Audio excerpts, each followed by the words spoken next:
अस्सलामुअलैकुम प्यारे बच्चों, मैं Mohammad Mushtaq, teacher government BMS Shulura, आज आपकी खिदमत में अपना टॉपिक लेकर हाजिर हुआ। आज प्यारे बच्चों, हम पढ़ने जा रहे हैं सब्जेक्ट इंग्लिश क्लास 6। तो आज हमारा टॉपिक है मूसा अलीज कैमल। आज हमारा टॉपिक है मूसा अलीज कैमल। तो अब हम पढ़ेंगे। तो बच्चों, लेट्स बिगन। अब आप शुरू करें। पहले ही आपके इस लेसन के शुरू में ही 3 सवाल पूछे गए हैं। Name 4 deserts of the world. दुनिया के 4 रेगिस्तानों के नाम बताओ।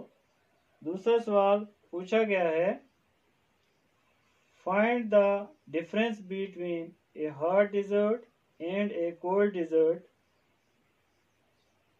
गर्म रेगिस्तान और सर्द रेगिस्तान में फर्क वाज़िया करो। तीसरा सवाल पूछा गया है, name the places where camels are found. उन जगहों के नाम बताओ जहां पर ऊंट पाए जाते हैं।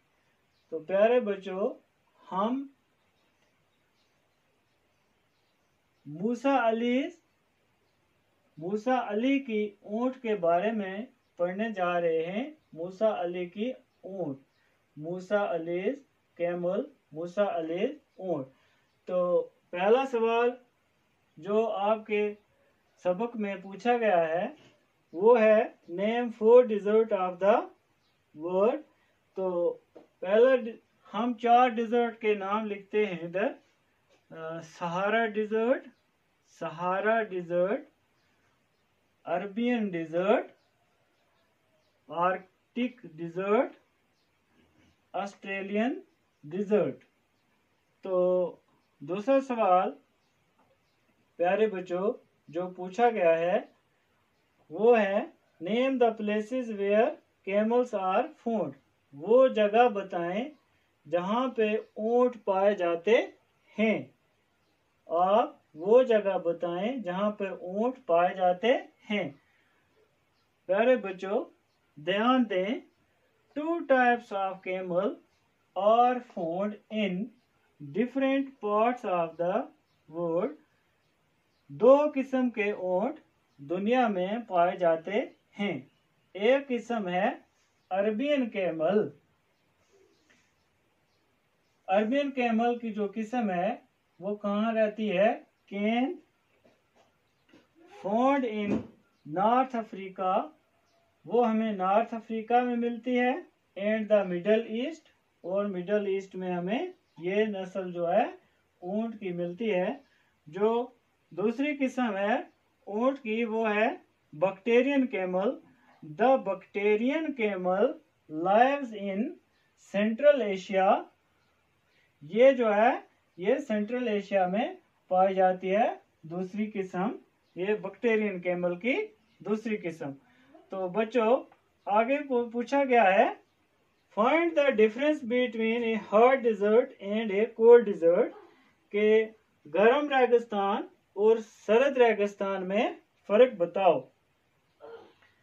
The difference between hot and cold desert is that the hot desert is battered by the high sun, whereas the cold desert has ice and the snow in the ground.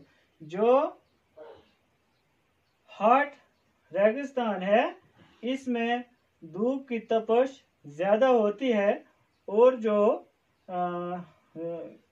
दूसरा रेगिस्तान है कोल्ड रेगिस्तान, इसमें जो है वो बर्फ, ice और जो स्नो, ये दोनों चीज़ें, उसमें कोहरा भी है और स्नो भी है इन द ग्राउंड। जमीन पर जो है बर्फ और कोहरा जो है होता है। तो बच्चों हमने जानकारी हासिल की जो 3 सवाल आपकी टेक्स्ट बुक में आपके इस सबक में पूछे गए थे, तो मैंने आपको उनके बारे में बताया। आप इनको अच्छी तरह देखना और इनको अपनी कॉपी पे लिखना। तो अब हम थोड़ा आगे बढ़ेंगे। हम अपने सबक की ओर। Sama's father, a doctor by profession, was transferred from Srinagar to Nobra Valley in Ladakh. सामा का बाप जो पेशे से डॉक्टर था, उसकी तब्दीली हो गई, ट्रांसफर हो गई अपनी नौकरी में। श्रीनगर से उसकी लद्दाख में ट्रांसफर हो गई और लद्दाख में नोब्रा वैली में उसकी ड्यूटी लगी। He asked his daughter to spend her summer vacation with him in Nobra. उसने अपनी बेटी को कहा कि वो गर्मियों की छुट्टी मेरे साथ नोब्रा में गुजारे। Both father and the daughter stayed as paying guests at Dixit Dolma's house. दोनों बाप और बेटी एक पेइंग गेस्ट मेहमान ठहरे, मगर पेइंग गेस्ट जो पैसा देकर मेहमान रहते हैं, खाने पीने का पैसा देते हैं, और गेस्ट भी होते हैं मगर जो खर्चा होता है तो उसकी वो पेमेंट करते हैं।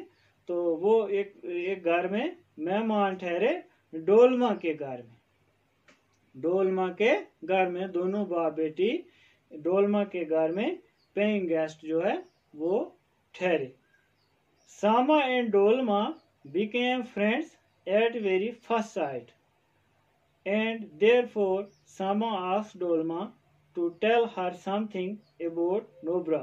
सामा डॉक्टर की बेटी और Dolma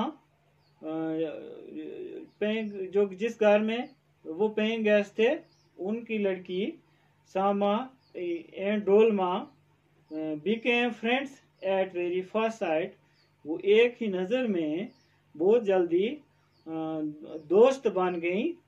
and therefore Sama asked Dolma, Sama ने डोलमा से कहा to tell her something about Nubra, कि वो नोब्रा के बारे में हमें कुछ बताए, नोब्रा के बारे में हमें कुछ जानकारी दे। प्यारे बच्चों, एक पैराग्राफ छोटा सा हमने आज पढ़ लिया कि सामा का बाप जो पेशे से एक डॉक्टर है और वो ट्रांसफर हो गया श्रीनगर से नोब्रा वैली लद्दाख में। तो गर्मियों की छुट्टियां चल रही थी, तो उसने अपनी बेटी सामा से कहा कि आप भी गर्मियों की छुट्टियां हमारे साथ गुजार लें। तो दोनों बाप बेटी डोलमा के घर में मेहमान ठहरे, पेइंग गेस्ट जो थे वो वहाँ ठहरे एट डिक्सिट। सामा और डोलमा की बहुत जल्दी ही दोस्ती हो गई और एक दिन सामा ने डोलमा से कहा कि वो हमें नोब्रा के बारे में जानकारी दें। तो बच्चों, आज हमने आपके सबक में 3 क्वेश्चन जो पहले ही पूछे गए थे जानकारी के लिए, तो वो भी हमने आज पढ़ लिए और एक छोटा पैराग्राफ पढ़ लिया।